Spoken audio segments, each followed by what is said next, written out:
Hello बच्चों, मेरा नाम है पीके केसरी और मैं आपको पढ़ाता हूँ केमिस्ट्री। तो आज बच्चों हम लोग क्लास 11th के unit number 1 some basic concept का लेक्चर नंबर 2 देखेंगे। और आज हम लोग शुरुआत करेंगे बच्चों एटॉमिक मास को कैसे याद करें। तो आज हम आपको एटॉमिक मास को सिंपली कैसे याद कर सकते हैं, 20 एलिमेंट के एटॉमिक नंबर 20 तक कैसे याद करते हैं, इसका मैं आपको एक ट्रिक देने वाला हूं। तो आइए चलते हैं हम लोग। हेडिंग है हमारा, देखिए, how to learn atomic mass, atomic number 1 to 20। तो बच्चों यहां पर हम लोग लिखते हैं एक एलिमेंट एक्स, मान लीजिए अगर एलिमेंट है तो नीचे सब स्क्रिप्ट पे क्या लिखा जाता है, एटॉमिक नंबर लिखा जाता है। और ऊपर सुपर स्क्रिप्ट पे कैपिटल ए का मतलब क्या होता है बच्चों, मास नंबर। तो हमने 20 एलिमेंट्स को दो भागों में बांट लिया है। पहला z इक्वल टू, इधर की तरफ हम ऑड एटॉमिक नंबर वालों मतलब 1 3 5 7 वालों को लेंगे। और यहां पर देखिए, जैसे पहला है एलिमेंट कौन सा, एटॉमिक नंबर 1 क्या है, ये हाइड्रोजन है। एटॉमिक नंबर 3 क्या है, लिथियम। एटॉमिक नंबर 5, तो इधर की तरफ हमने क्या लिख लिया है, एटॉमिक नंबर कैसा हो, ऑड या विषम नंबर जो दो से नहीं कटता, 1 3 5 7 इस तरीके से।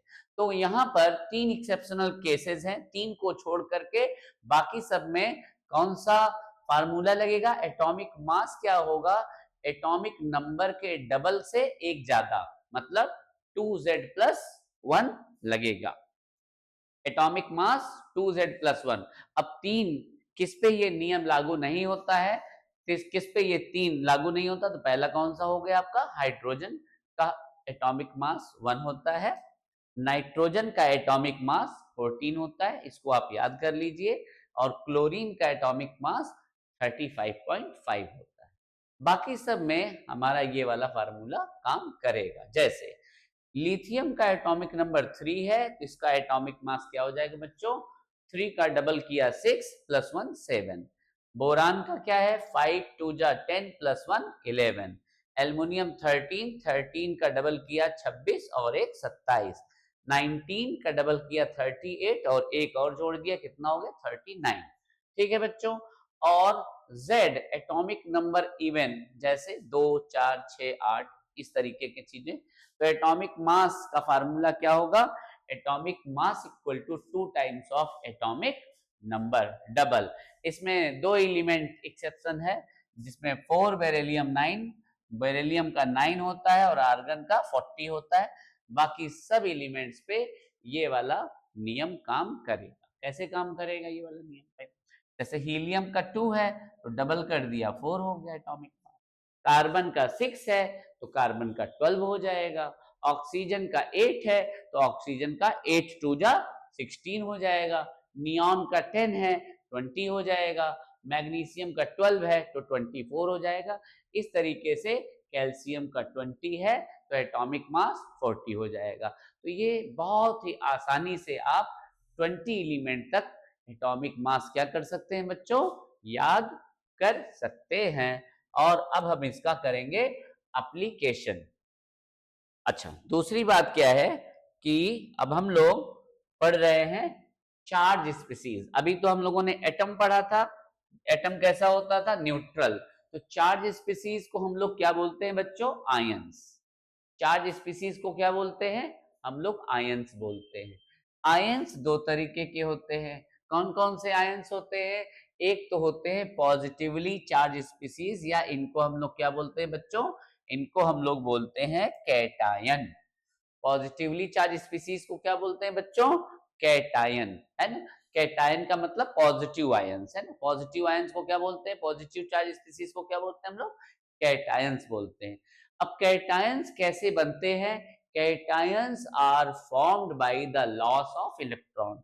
किसी एटम से अगर इलेक्ट्रॉन निकलता है बाहर तो वो कैटायन बनाता है। जैसे सोडियम ने एक इलेक्ट्रॉन क्या किया, लॉस किया, इसके अंदर से एक इलेक्ट्रॉन निकला तो ये क्या बन गया, Na+।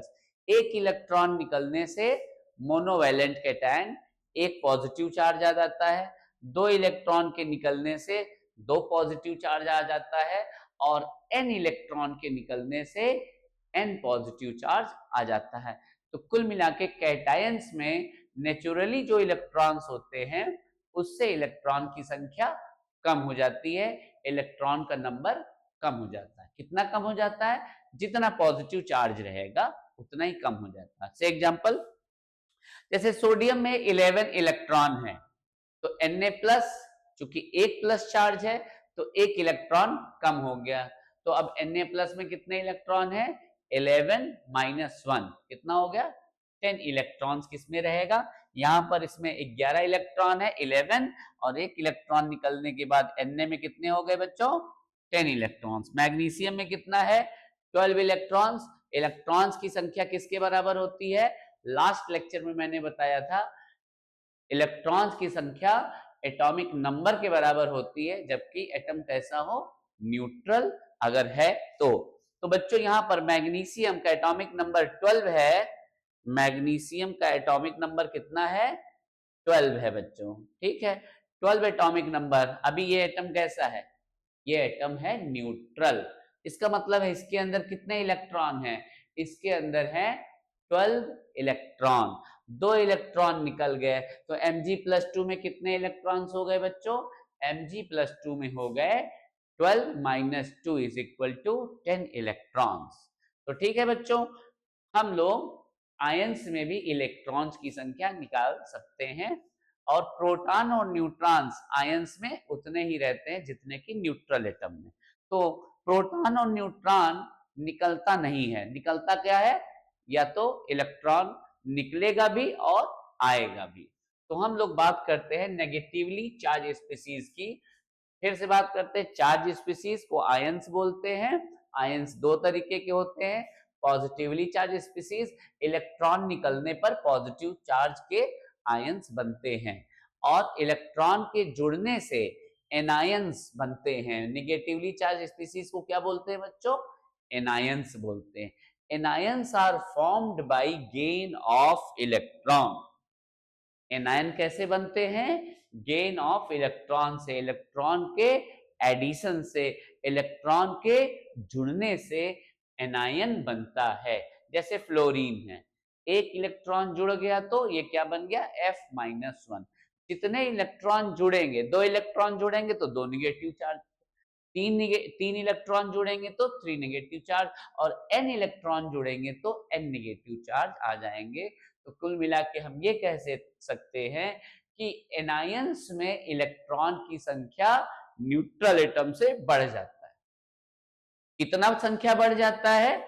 जितना निगेटिव चार्ज आया रहता है। से एग्जांपल, फ्लोरीन का एटॉमिक नंबर है 9, तो न्यूट्रल फ्लोरीन में कितने इलेक्ट्रॉन्स हैं?